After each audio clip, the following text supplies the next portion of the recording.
저는 시기별로 구분하고 싶은데요. 네, 이번 주에 4월 4일까지 선고가 되면 8대0 인용 가능성이 높고 이번 주를 넘긴다면 실제 5대3의 의견 대립이 있을 가능성이 꽤 있다. 그 무엇보다도 현재 나라가 지금 온통 흔들리고 지금 나라가 망해가고 있잖아요. 네. 그 고통들을 해소하지 않은 상황들이 좀 그렇게 돼서 상당히 우려스럽죠. 좀 법치가 무너졌잖아요. 네. 윤석열 검찰총장의 큰 해악 중에 하나는 법을 안 지켜요. 네. 법을 무시해요.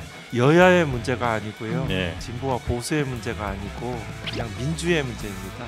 지금 복귀하면 정말 계엄이 다시 일어날 겁니다. 정말 민주주의를 어렵게 쌓은 민주주의를 회복하는 일에 함께 기도하고 간절히 같은 마음입니다.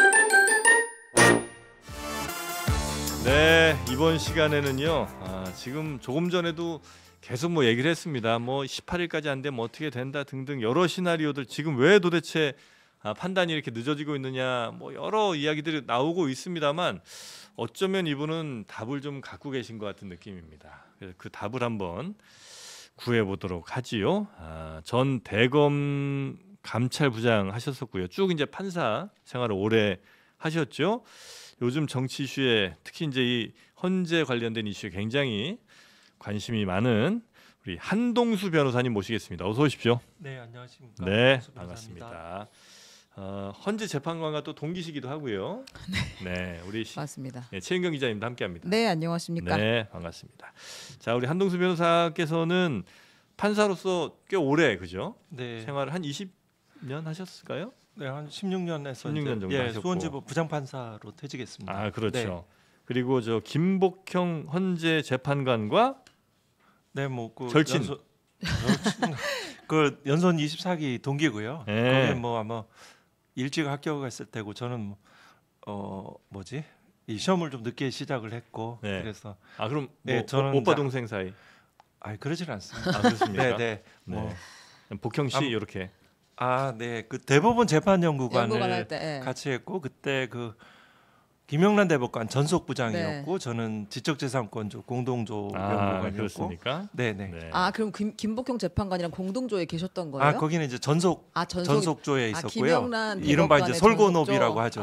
솔건업이. 뭐냐면 직접 네. 거의 막 네, 거의 네. 뭐 그렇죠. 이렇게 저는 이제 몸통처럼 외건업이라고 부리죠. 또 예, 그때 이제 야, 예전에. 고등학교 국사 시간에 배우던 예. 네, 맞습니다. 솔건업이 외건업이. 네네. 그렇게 이제 지내셨었고 동기시고. 네. 그래서 지금 어느 정도의 안에 있는 상황은 당연히 이제 그건 알 수도 없지만 네, 네. 추측 내지는 분석 정도는 가능하시지 않을까 하는 생각이 좀 모셔봤습니다. 네, 네. 네. 그리고 최근에 인터뷰 내용을 보니까 매우 독특한 혹은 다른 분들과는 좀 다른 주장을 또 하시는 것 같아서 그것도 한번 여쭤보도록 하죠. 일단 탄핵 선고 늦어지는 이유는 우리 변호사님께서는 뭐라고 분석하시는지 결론적으로 좀 먼저 말씀해 주신다면요. 지금 일부 헌법재판관이 그 결정을 좀 지체시켰고 그런 일부에요, 한 명이에요. 뭐 한 명, 두 명 정도가 아닐까 싶습니다. 그렇습니까? 네, 네. 왜냐면 이제 그리고 이제 그거에 네. 대해 적극적인 의견을 개진하는 사람이 있고 거기에 동조하는 사람도 있으니까요. 그걸 꼭 단일한 한 사람이 이렇게 계속 그런 지연 지체를 했다고 보시지는 않습니다. 네. 그러니까 지금 이제 많이 나오는 얘기는 그러니까 네. 시중에 떠도는 얘기입니다. 네. 5대3 교착설이 있잖아요. 네. 그래서 인용을 주장하는 사람 5 그리고 반대하는 사람이 한 3 정도가 있어서 네. 결론을 뭐 6대2 내지 7대1로 도저히 할 수가 없는 상황이라 네, 네. 계속 이렇게 가고 있다. 혹은 그렇게 3명이 아니고 한 명이 계속해서 미루고 있다. 네. 이런 얘기들이 좀 있잖아요. 네. 혹시 우리 변호사님께서는 그 중에 어떤 혹은 뭐 또 다른 뭐 생각을 하고 계신다면 하나씩 짚어보면 좋을 것 그럴까요? 같아요. 5대3 교착설이 주말 내내 엄청 시끄러웠어요. 네, 이제 네. SBS에 아마 임찬종 기자가 쓴 기사가 네, 과거에 뭐 재판 거래라는 용어를 만드셨던 분처럼 맞습니다. 네. 네. 네. 법조 기자를 오래 했던 교착이라는 전산학적 용어를 그거를 쓰셨대요. 여기다 써가지고 사실 본인이 이제 취재가 됐다고 얘기하는 것은 아니고 내용상 이제 이럴 가능성이 상당히 크다라고 이야기한 건데 이게 기사화가 되면서부터 이제 막 마치 그렇게 된 것처럼 이제 논란이 여기로 옮겨갔는데 5대3 가능성을 얼마나 보시고 이렇다고 한다면 지금 어떤 상황인 건지.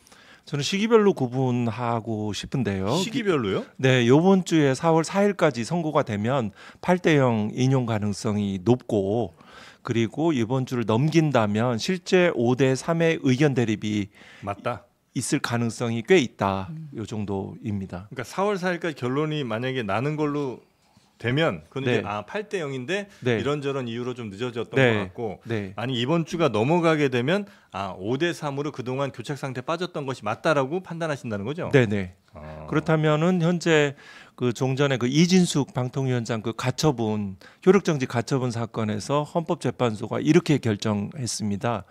그 현재 공석 중인 재판관이 새롭게 충원이 되면 사건의 향배에 영향을 미칠 정도이다면 기다린다라는 표현이 있죠. 그럼 네. 5대 3이면 예를 들어 마은혁 재판관이 한 사람이 더 추가되면 6대 3이 될 수도 있으니까요. 네. 그때는 선고가 하지 못하는 종전 헌재 결정의 취지에 따르면 하지 못하는 상황이 될 수가 있는 거죠. 이렇게 보고 있습니다. 네, 그래서 그러니까 5대 3이기 때문에 지금 아무것도 못 하고 있는 상황일 수 그렇지는 있다, 않다고 그런 거예요? 봅니다. 지금 5대 3 아니고 지금 현재는 일단은 그 법조계 여러분들하고 이렇게 들여다 보면 그냥 국민들 생각하시는 거 같습니다. 지금 CCTV하고 그 당시 실시간으로 국회에 무장한 병력들이 국회에 들어가고 선관위 들어가는 것들 똑똑히 본 이상은 이거는 그 기각은 할 수가 없다. 그러니까 결국은 탄핵을 파면 결정을 선고하거나 탄핵을 인용하거나 아니면 형식적인 거 있잖아요. 지금 한덕수 존칭은 생략하겠습니다. 이하 한덕수 그 결정문에 나오듯이 각하 형식적인 사유로 하는 거 외 두 가지 선택지밖에는 없다라는 것이 그 중론입니다. 그 보편적인 네네. 마치 뭐 이재명 사건 이재명 그 상고심에서 파기 자표는 도저히 생각할 수 없는 것처럼 파기 자판이 안 되는 것처럼 네. 자판의 형식은 나올 수가 없는 것처럼 이거에 대해서 그 기각은 생각하기 어렵다. 그러면은 각하 또는 인용인데 인용이거나, 네 그러면은 현재로서는 각하의 논리들 법적인 그 판단 기준 그리고 사실과 증거 관계들을 보면 각하조차도 사실은 뭐 특별하게 합리성이 없어서 네. 결국은 이번 주 선고가 된다면은 8대 0으로 가는 것이 그 뭐 사실과 법리에 맞는 판단이다. 네네. 이런 견해입니다. 이 4월 4일까지 이렇게 늦어진 이유는 뭘까요? 저희가 3월 한 7일인가 그때 네. 이제 그쯤이 나오겠지. 좀 말하게 나오면 3월 7일 가능해 하다가 네. 안 나오니까 3월 14일엔 이건 무조건 나오겠지 하다가 네. 야 21일도 안 나오면 말이 안 되지 않아? 네. 했는데 28일도 안 나오고 지금 이제 4월 4일 기대하고 있는 거잖아요. 네, 네. 8대 0인데 왜 4월 4일까지 왔습니까?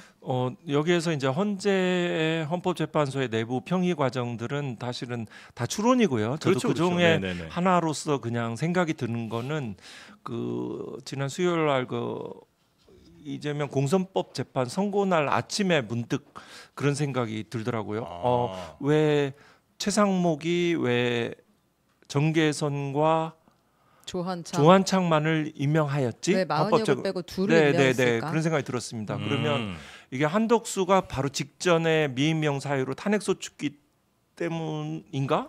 근데 그것은 아니다.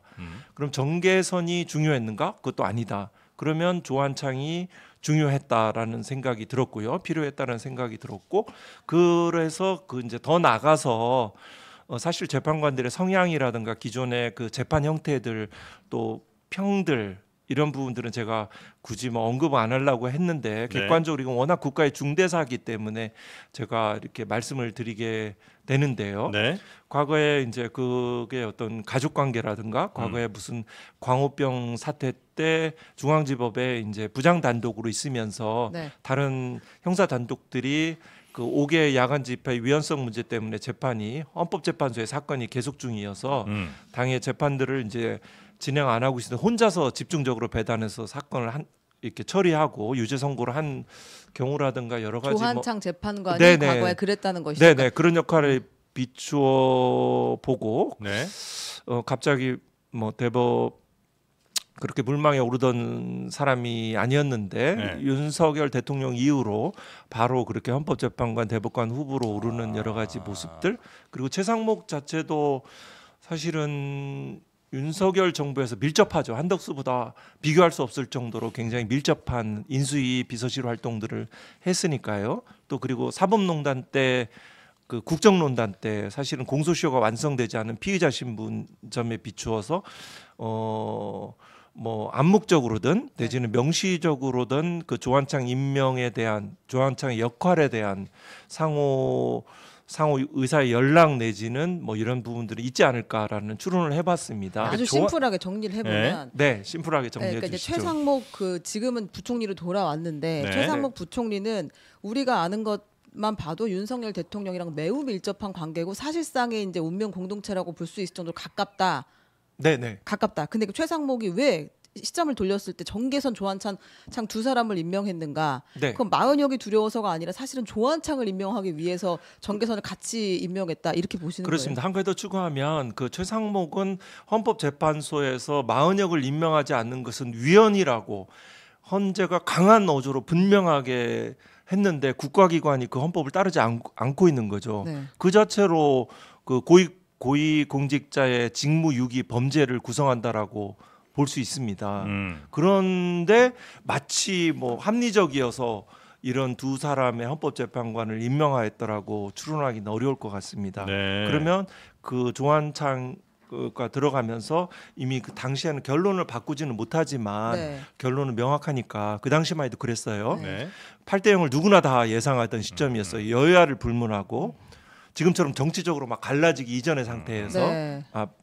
그 외화돼서 표면화되기 전에는 그렇기 때문에 일정 정도 이재명 대표 형사 판결이든 시간을 좀 이렇게 어느 정도 지체하고자 하는 그런 역할들에 대한 기대들은 충분히 있지 않았을까라는. 근데 그 조한창 재판관이 그런 사명을 띠고 들어갔다라면 지금까지도 그게 뭔가 서로 공감대가 있었어야 가능한 일이긴 하잖아요. 근데 뭐 더 이상은 그러니까 제가 생각할 수 있는 가능성을 여러 가지로. 네, 그거는 이제 제가 예를 들어서 이제 다른 헌법재판관들은 이제 그 법원의 세계에만 있으면 이런 것들은 이해를 하고 이런 생각조차도 하기 어려운데 또 그리고 뭐 서울고등법원이라든가 이런 중앙에 굉장히 이제 외부와 밀접한 정치 언론인과 어느 정도 관계가 있는 곳이 아닌 지방에서 뭐 예를 들어 문영대 재판관도 부산에서 이제 지역법관을 했잖아요. 네. 그 어느 정도 어떤 비정치적인 어떤 순수한 재판 자체에 대한 중심하는 그런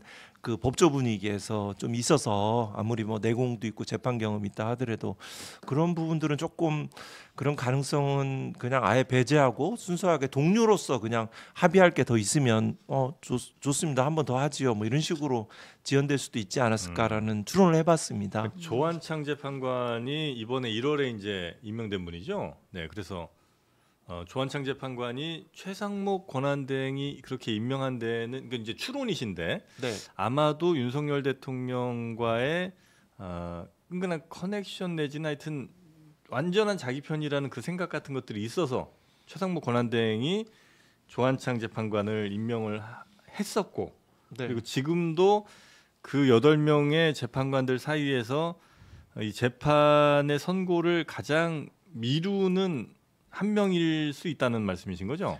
근데 뭐 그거 뭐냐면 추정이시지만 네, 추정이지만 이제 보통 이제 이른바 뭐 민주정부 하에서는 인사검증이 되게 좀 상대적으로 철저하지 않거든요. 저도 뭐 검찰총장 후보에서 청와대 인사검증은 되게 어떤 전화 인터뷰 등 뭐 이런 식의 지금 이 뭐 세밀한 검증은 아니라는 생각이 들었어요. 근데 반면에 이른바 이제 그 권위주의 정보 하에서는 인사 검증이 되게 철저하고 사상 검증 내지는 심지어는 뭐 표현하기를 뭐 충성맹세까지도 뭐 옛날 이렇게 연상될 정도로 철저한 검증은 이루어지죠. 네. 네.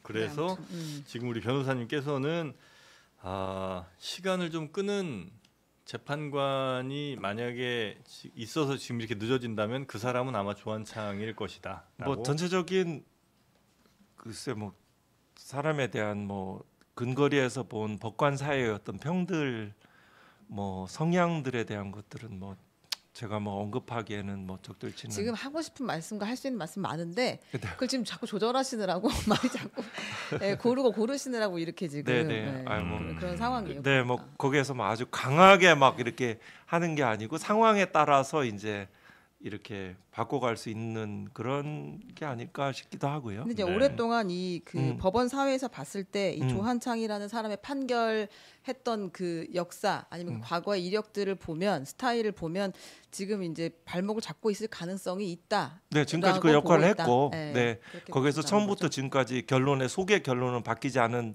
사람은 저기 정영식일 테고, 그 와중에 이제 최근에 이제 그 김복형 거기가 이제 헌법재판소 최근에 한덕수 결정에서 약간의 다른 포지션을 좀 네네네. 보였다. 네. 그 결정문에 이제 헌법재판의 본질이라는 것은 형사재판하고도 다르고 네. 일반 징계 절차도 다르잖아요. 그 헌법재판의 그 성질은 기본적으로 민주적인 기본 질서를 해치는 헌법 질서를 해치는 특정의 고위 공직자는 더 이상 당신이 무슨 선거에서 당선됐든 임명에서 당선됐던 간에 그 직에서 박탈한다라는 그런 헌법 수호의 관점이거든요. 그런데 이제 김복형 재판관은 뭐 우수한 뭐 민사 재판에 뭐 판사일지는 모르겠지만 헌법재판소의 결정에 그 민법상 그 상당한 기간 민법상 그 이행지처럼 인한 법정해적권의 발생의 그 요건들을 헌법재판에 하는 점에서 그 헌법재판에 있어서의 어떤 그 본질과 그 성격에 대한 충분한 이해는 부족하다라는 세간의 평가는 있을 수 있죠. 네, 이제 이 법조계에서. 말씀은 한덕수 총리 탄핵 사건에서 유일하게 이제 그 김복형 재판관만 아니 지금 바로 임명하지 않았어도 어쨌든 기간을 좀 더 줬어야 되는 거 아니에요? 상당한 기간이 지났다고 볼 수 없으니까 네, 네. 한덕수는 잘못도 없고 탄핵할 수도 없어. 네, 라고 네. 결론 내린 것은 매우 민법적 판단이다 지금 이렇게 보시는 네, 거죠. 민법적인 헌법재판의 그 본질과 성격에 맞지 않는 적절하지 민법에 협소한 시각이다라는 것들인 거죠. 그 이렇게 그래서 예. 예를 들어 각하 쪽으로 기본적으로 보수적인 예. 그런 포지션 하에서 있는 조희대 대법원장 해서 이제 임명된 그 재판관이고 그래서 그 만약에 3이 된다면은 그 3 쪽에 포함될 가능성은 있다. 그렇지만 네. 기본적으로 실체에 들어갔으니까 네. 실체에 각하 포지션이 아니고 실체에 들어갔다면은 거기 또 공이 역시 파면을 선고하는 쪽으로 탄핵을 인용하는 것이다. 쪽에 갈 가능성이 아, 그런 그 기대들을 가지고 있습니다. 여기서 중요한 건 아닌데 그 말씀하시니까 네. 그 차라리 정영식, 조한창 두 재판관은 그냥 실체적 판단이 들어가지 않았잖아요. 한덕수 네. 총리 때 네, 네. 이거는 요건이 맞지 않아라고 하고 빠졌는데 네, 네. 이 정계선 재판관이 이건 인용해야 돼라고 하니까 김복형 재판관이 그래 그럼 나도 들어가서 반드시 반대하겠어 네. 이렇게 했다는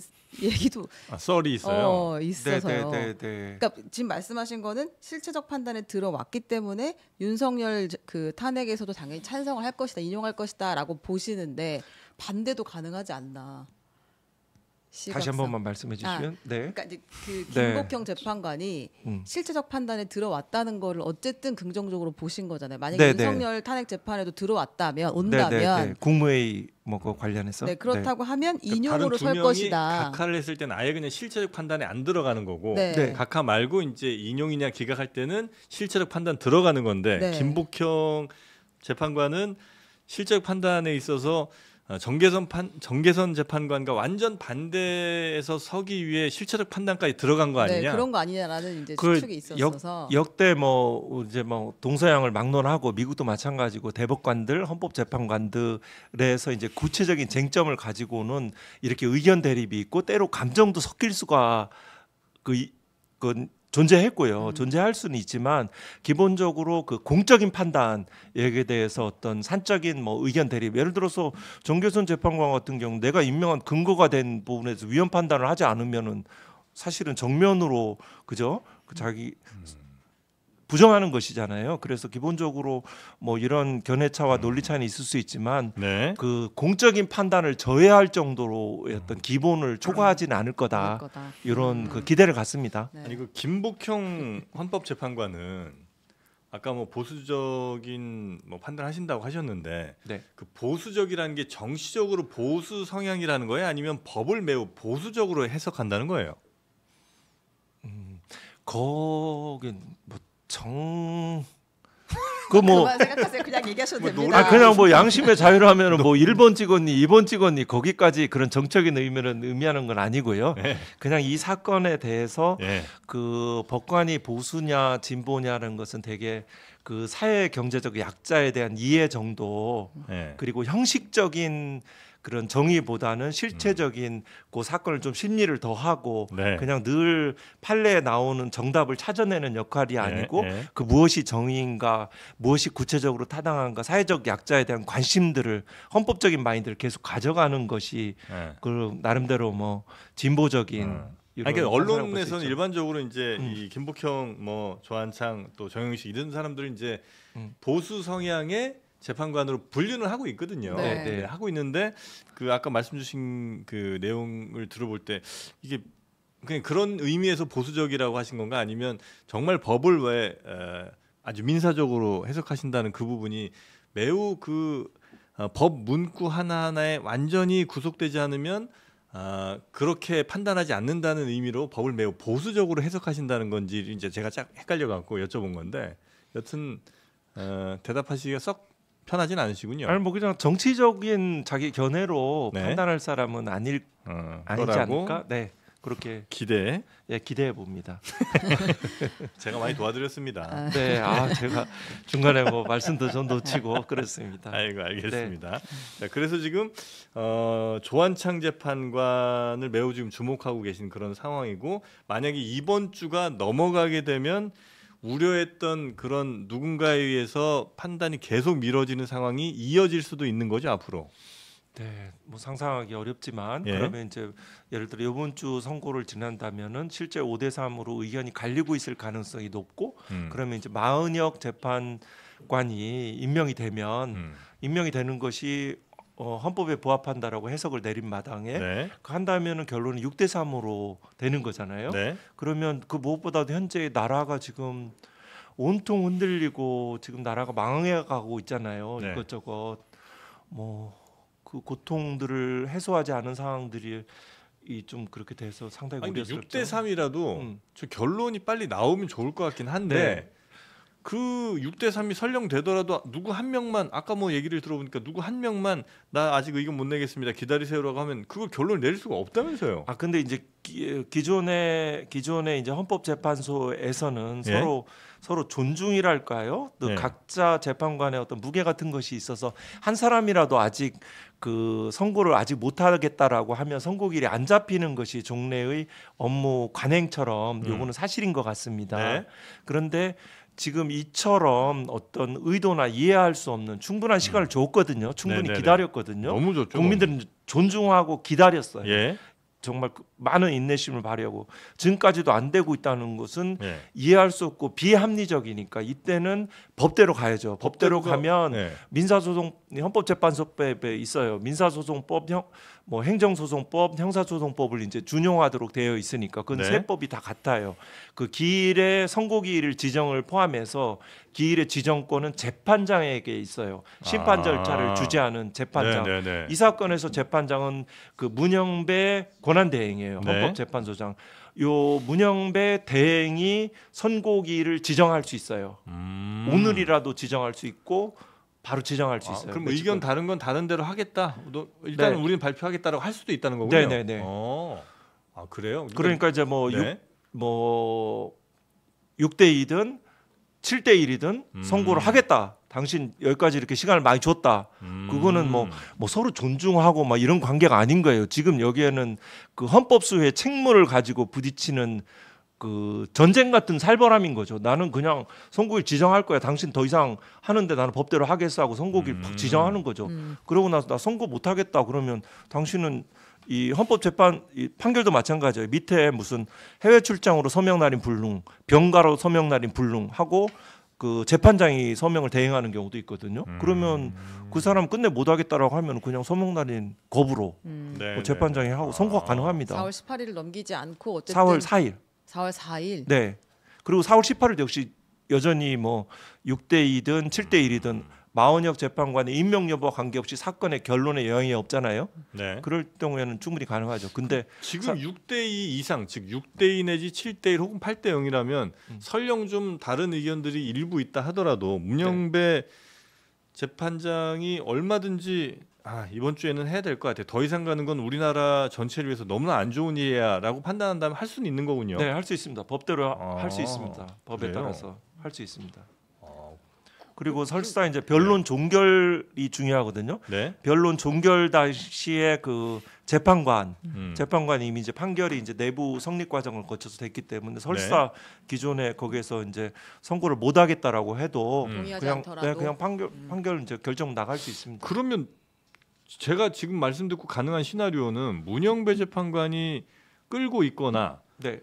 아니면 6명이 안 된다는 판단하에 도저히 뭐 기각 이렇게는 할 수 없으니까 각 네. 하나 기각할 수는 없다고 판단한 문영배 재판관이 어쩔 수 없이 계속 시일을 뒤로 미루고 있는 건 아닌가? 그렇게 가면은 본인 이제 4월 18일 날 퇴임하잖아요. 예. 그럼 이제 평의의 비밀 때문에 얘기를 못 한다고 이해할 수 있는데 예를 들어서 평의회 이런 것들을 얘기하면 또 평의 누설은 뭐 법에 위반된다라고 여러 가지 공격받을 수도 있으니까 여러 네. 가지 요소들을 생각해서 평의의 비밀을 유지하고 4월 18일 퇴임할 때 퇴임사에서 뭐 예의 은유적이고 완곡한 표현으로 나는 하려고 했는데 일부가 못해서 뭐 선고를 못했다는 이런 거는 너무 만시지탄이고 이거는 국민을 생각하는 게 아니죠. 지금이라도 뭐 정확한 정보들을 국민의 알 권리를 생각해서라도 제공하는 것들이 합법적인 방법으로 네. 하시는 게 필요하다고 봅니다. 네. 그 민주당에서는 마은혁 재판관을 임명해야 한다고 계속 얘기하고 네, 네. 있잖아요. 실제로 네. 뭐 그래야 하는 것도 맞고 헌법재판소 결론에 따라.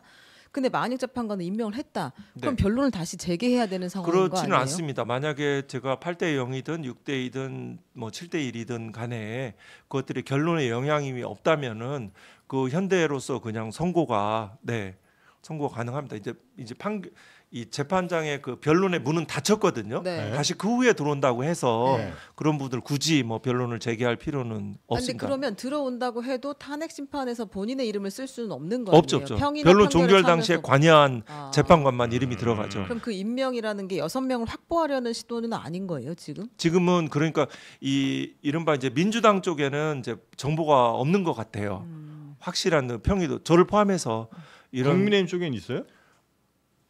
제가 이 대검에 근무한 그 윤석열 총장 시절에 근무한 경험에 따르면 충분히 윤의 검찰은 외부의 정치와 언론과 이렇게 뭐 기자들하고 연결돼 있는 그런 점들을 제가 경험을 했습니다. 감찰 개시 보고에서 뭐 어느 특정 언론사의 사건이 그러니까 전달되는 걸 봤고요. 헌재 지금 현재 이 상황에도 뭐 그런 가능성이 오히려 이른바 진보로 분류되는 재판관들은 침묵하고 보안을 네. 유지하겠지만 상대적으로 그 가능성은 어떠한 형태로든 간에 그런 위험성은 있다라고 제가 그냥 구분해서 봅니다. 제 와, 경험에 그래요? 비춰서. 네. 그러니까 말씀대로 하면 민주당에서는 도저히 지금 제대로 된 정보 혹은 뭐 이렇게 뭐 썰 비슷한 것도 잘 안 들어오니까 헌재발 소스가 없다 보니까 어떻게든 마은혁 재판관을 좀 임명을 하려고 더 노력을 한다. 아니 뭐 저보다 많은 또 이렇게 이리저리 뭐 정보를 가지고 있긴 하지만 네. 직접적인 뭐 평의 내용까지는 뭐 그 보안이 유지되는 것 같습니다. 그쪽에. 네. 아니 그래도 그런데 당연히 이제 헌재 내용들은 한 점에 또 네. 지점해야 될 거는 지금 법치가 무너졌잖아요. 네네. 서부지검도 그러니까 제가 윤석열 검찰총장의 큰 해악 중에 하나는 네. 법 위에 뭐 초법적인 존재라고 하지만 법을 안 지켜요. 아, 네. 법을 무시해요. 무슨 법무부에서 무슨 지시가 오든 대통령이 뭐든 안 지켜요. 뭐 전관 특혜 비리하자고 하면 네. 뭔 소리야 하고 안 지켜요. 네. 이런 법을 무시하는 것들이 지금 전 국민으로 지지 기반이 취약하다 보니까 네. 0.73%로 막 그렇게 언론이 도와졌는데도 그렇게 어떤 기만적인 이런 역할을 했는데도 그 정도밖에 안 됐잖아요. 지지 기반이 갈수록 실정으로 취약해지니까 극우 세력과 정치화된 종교 세력과 유착되면서 갔잖아요. 그러면 현재 그 상태에서도 그거를 이제 막 그 폭동 형태로 지금 서부지검도 네. 그런 폭력적인 난입 사태들이 좀 일어나기도 하고 지금도 계속 이렇게 법을 안 지키는 형태들이 계속 되고 있잖아요. 마찬가지로 대표적인 현재로서 가장 높은 지위에 있는 최상목 권한대행이 최고의 헌법 해석기관인 헌법재판소의 결정을 따르지 않았잖아요. 네. 이것처럼 명백한 범죄가 어디 있어요? 직무유기죄잖아요. 그러면 그걸 직무유기죄에 할 수 있는 건 공수처잖아요. 네. 검찰은 안 하잖아요. 윤석열의 검찰이잖아요. 그러면 공수처가 실제 사물관할이 있고 직무를 할 수 있거든요. 고위공직자의 직무유기죄에 대해서 구속영장을 청구해서 그 발부받아서 최상목을 그 체포해야죠. 네. 신병을 확보해야죠. 그 타이밍들을 조금 놓쳤죠. 그 직후에 시간이 경과한데 바로 진행을 했어야죠. 네. 지금도 아직 그건 이제 국회가 네, 민주당 네, 네, 쪽이 네, 막 하는 거고 알겠습니다. 있고. 네. 네. 네. 제가 요거 그 넘어가기 전에 그걸 하나 여쭤보고 싶었는데, 그러니까 지금 각하를 주장하는 사람들이 안에 있을 가능성이 높다. 그리고 바깥에서는 이거를 이론적으로 뒷받침하는 움직임이 좀 있는 거 아닌가 네, 네. 하는 의심이 들었는데, 그 강일원 전 헌법재판관 있잖아요. 네. 강일원 재판관이 그때 박근혜 대통령 탄핵 때 주심이었던 걸로 저는 네. 기억하는데, 네. 최근에 한 달 전에 쓴 칼럼을 보면 아주 오묘한 이야기가 들어 있습니다. 어떤 거죠? 이제 큰 논리는 뭐냐면, 과거의 두 차례의 탄핵에서는 대통령의 소추 사유가 없었다는 거, 그러니까 형사 소추 사유가 없었다는 거. 쉽게 말하면 뭐 직권남용이나 강요나 이제 이런 것들이 내용이 들어 있었기 때문에 탄핵 심판에서 그것의 유무죄를 따질 필요는 없고 따질 수도 없고, 그냥 이게 탄핵 가능한가, 탄핵할 만한가만 따지면 되는데, 네. 이번 것은 내란이 자체가 포함이 되어 있다. 내란 행위가 있죠. 내란 행위가 있고 실제로 내란으로 윤석열 대통령이 기소가 되고 재판은 이제 진행 중이다. 네. 근데 이럴 경우에 당사자가 무죄를 주장하면 헌법 재판은 멈춰야 한다. 탄핵 재판은 이렇게 주장을 했어요. 네. 지금 현재 윤석열 대통령에 대해서는 형사 재판 하나가 내란 관련해서 있고, 네. 그다음에 이제 지금 우리 얘기하고 있는 거는 탄핵과 관련된 이제 헌법 재판이니까. 그런데 형사 재판에서 만약에 서로 법 다툼, 당연히 이제 무죄를 주장할 테니까 아니다 이렇게 해버리면 일단 형사 재판이 끝날 때까지는 헌법 재판은 멈춘다고요? 탄핵 심판을 정지하는 것이 이미 규정이긴 하지만 그것이 원칙이다라고 칼럼을 썼는데, 이게 이제 그 보수라고 분류되는 재판관들한테는 상당한 각하의 이론적 근거라든지 시간 끌기 근거가 될 수도 있겠다라는 생각이 들더라고요. 맞아요 이게? 법? 네, 맞습니다. 상당히 좀 그 심도 있는 접근법입니다. 그냥 뭐냐면 지금 각하 사유에 대해서 그 이론의 핵심의 요체는 강일원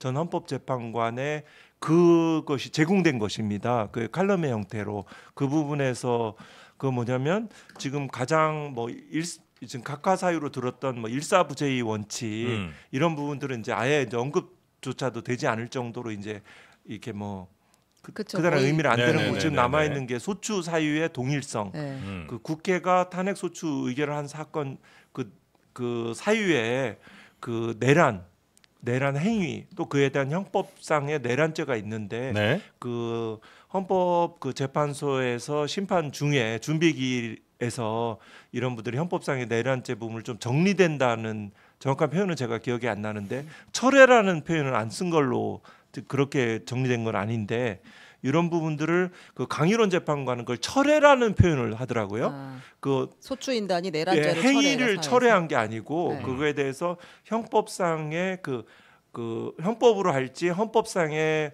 헌법 위반 비상계엄의 선포 요건 계엄법의 그런 어떤 적용 법률상의 평가의 차이가 아니고, 그걸 내란 행위를 철회한 것처럼 철회라는 표현을 쓰고 철회를 전제로 해서 이거는 국회의 그 소추가 다시 이 부분에 재의결이 필요하다 이런 논리로 계속 확산되는 것 같습니다. 거기에 대해서 그러면 심판 대상으로 철회가 안 되니까 형법상의 내란죄는 그대로 있다. 그러면 형법상의 내란죄를 평가하려면 이거는 형사소송법이 준용돼야 되니까 뭐 여기에 대해서 이제 그 법에도 있거든요. 형사소송법하고 뭐 민사소송법 뭐 저쪽 되면 뭐 형사소송법 우선한다 뭐 이런 해석으로 들어가면서 여기에 대해서 증거 능력이 좀 필요하다. 피의자 신문조서 동의가 필요하다.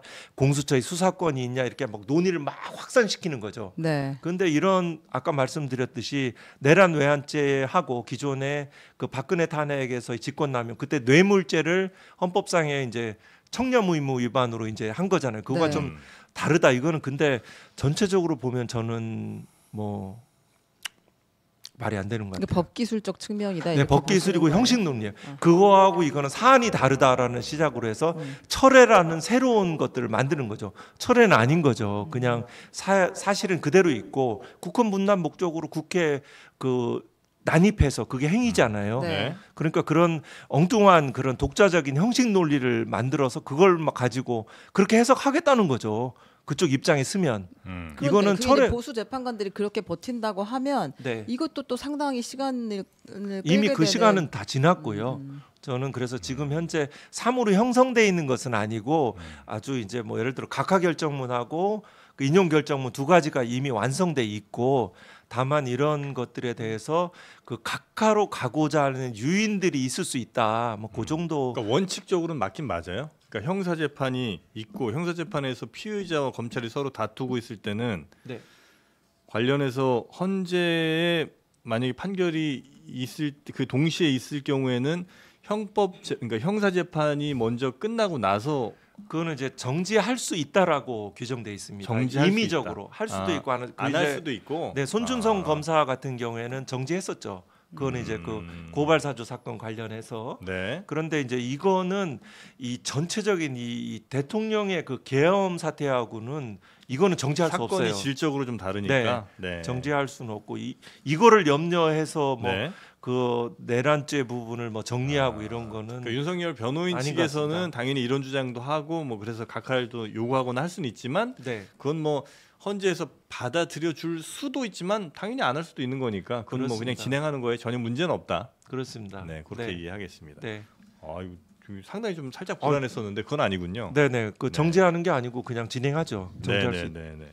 그래서 지금 현재 그리고 뭐 네. 당연히 상식적으로 생각하면 뭐 이 형법 재판은요. 네. 그 막 그 증거들이 많아서 음. 부동의로 하면 증인신문위에서 뭐 6개월 초과되고 굉장히 장기간 동안 그러면 이 리더가 없는 대통령이 없는 상황들이 계속 지속되는 거잖아요. 네. 상상할 수가 없는 거죠. 상상할 수는 없죠. 근데 네. 상상하기 어려운 일이 지금 계속 그러니까 벌어지고 너무 뭐 구속 있으니까. 취소도 생기고 거기에 예. 또 즉시항고도 하고 사법관료와 행정관료의 그 상상할 수 없는 행위들이 나타나니까 예전에 뭐 판사하시던 분들 많이 아실 거 아니에요. 좀 뭐 은퇴하신 분들도 많이 아시는 분 있으실 거고. 재판관도 많이 아시죠. 예. 네네. 그분들끼리는 솔직히 뭐라고 얘기합니까? 지금 이 상황에 대해서. 이거는 기각할 수 없다.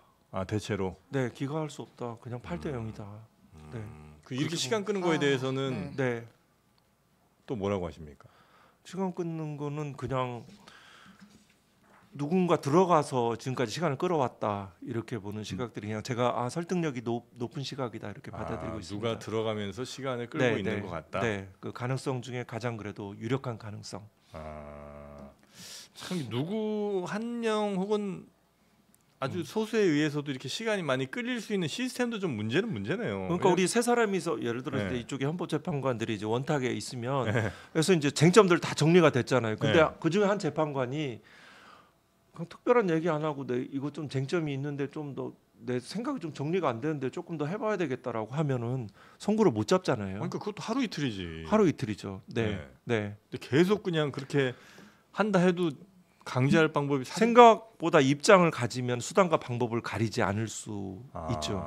확실한 나의 목표가 있고 입장이 있다면. 네, 네, 네. 그래서 제가 악은 더 치밀하고 집요하고 수단과 방법을 가리지 않는다는 제가 대검에서 이 그런 디테일이 결론이 있고. 이렇죠. 네. 반면에 이제 이른바 진보적인 인사들은 느슨하고 늘 범위 내에서 움직인다는 그런 생각은 좀 가지고 있었어요. 네, 알겠습니다. 네. 자, 우리 한동수 변호사님 모시고 쭉 이 재판 관련된 이야기를 좀 네. 들어봤는데 이름이 좀 비슷하다고 해서 한덕수 총장 무슨 관계가 있는 분은 전혀 아닙니다. 자, 한동수 변호사님은요. 네. 한덕수 총장도 관계가 없고 네. 한동훈 전 대표랑도 관계가 없습니다. 댓글에서 계속 물어봐가지고. 네, 전혀 근데 무관한 뭐 분이고요. 저기 확률이 같거나 이런 건 아닙니까? 숫자 돌림이면 같고요. 아, 그 한덕수 후는 저 이제 아래 예, 당렬이에요. 예, 조카. 아 그래요? 네. 집안 사람이긴 하네요. 큰 틀에서 한덕수, 한동훈 이렇게. 예, 뭐 청주 한씨니까요. 아. 청주 한가니까. 그럼 진짜 그거는- 집안 사람 맞네. 아 그래요? 어이, 아이, 다릅니다. 일체 뭐 친인척 관계라고 생각하지 않습니다. 알겠습니다. 네. 자, 우리 근데 판사로서 이제 오래 하시다 보면 참 뭐 여러 분들 많이 이제 만나시게 되죠. 여러 케이스도 정말 상상할 수 없는 일들도 참 이 재판을 통해서 많이 좀 접하셨겠습니다, 그죠? 네, 뭐 여러 가지 접하고 또 본인이 뭐 후회되는 것도 있고 또 어느 네. 결정을 위해서 제가 판사가 됐구나 이런 생각하는 아. 지점도 있고요. 단 한 사람의 억울한 사정을 네네네. 그 눈물을 닦아주는 것 그렇죠. 자체가 이 판결을 하려고 제가 아. 판사가 됐나? 그런 뭐 이런 생각이 생각 드실 들 때도 수도 있고. 있습니다. 예를 들어 지금 헌법재판관도 이 결정을 하기 위해서 아마 그 자리에까지 지금까지 법관 생활 3년을 했을 수도 있습니다. 그런 좀 책임감, 의무감 같은 걸 좀 가지긴 해야 되는데 네. 뭐 심지어 뭐 10,000원, 20,000원 때문에 싸우고 막 이렇게 재판정에 오는 사람도 있을 거 아니에요. 네, 아. 있습니다. 그 감정이 이제 소액 그렇죠. 사건에서 네. 아, 있습니다. 너무하네 타이밍. 좀 기다려 보십시오. 네. 그런데 10,000원, 20,000원이 아니고 네. 무려 48만 원의 현금 혜택이 있는 인터넷 변경이라면 여러분 어떻게 하시겠습니까? 네. 법정까지 가시겠습니까? 그럴 필요 없다는 겁니다. 인터넷 비교원에서 통신사를 변경하실 때 48만 원의 현금 혜택 그리고 잠깐 광고 좀 하겠습니다. 네. 그리고 정수기 교체 시 30만 원, 또 핸드폰의 유심 교체 시 30만 원, 총 최대 108만 원의 현금 혜택이 있는 인터넷 비교원. 여러분 정말 대단하지 않습니까? 네. 그래서 아직까지 혹시 그 혜택을 못 보신 분이 있는데 자격은 되는데 그 혜택을 안 보고 계시다면 지금 당장 1670에 2571 1670에 2571번으로 전화하셔서 상담을 친절하게 한번 받아보시기 바라겠고요. 그리고 55인치 TV로도 혜택을 또 바꿔서 받으실 수도 있으니까 그 선택의 폭까지 넓게 보장해 드리겠습니다. 네이버에서 인터넷 비교원 검색하셔도 되고 아니면 1670에 2571로 전화하시면 감사하겠습니다. 아유, 예, 다 했습니다. 되게 아주 자연스럽게 잘. 네, 그건 죄송한 해주시는데요? 마음입니다. 네. 헌법 너무- 연구관이셨죠? 저는 광고 연구관입니다. 너무 멋지십니다. 예, 두 분의 뭐 광고만 의상의 연구하네. 색상이며 또 이 심도도 깊고요. 되게 너도 깊고요. 광고의 심도만. 예. 네. 네. 저희는 뭐 광고 효과 같은 거 뭐 생각하지 않고 오로지 어떻게 하면 광고가 자연스럽게 나갈까 네. 그것만 그렇죠. 생각합니다. 세상에 자유롭게 고맙습니다. 자유롭게. 예, 인터넷 표현하시고. 오래 쓰셨죠?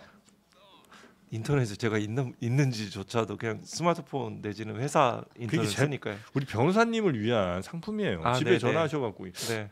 자기야 어떻게 돼? 우리 몇 년 썼지? 한번 확인해 보시면 지금 어떤 잠자고 있는 혜택이 있을 수 있습니다. 아, 네. 그거 찾아가시기 확인해 바랍니다. 보겠습니다. 네, 고맙습니다. 네.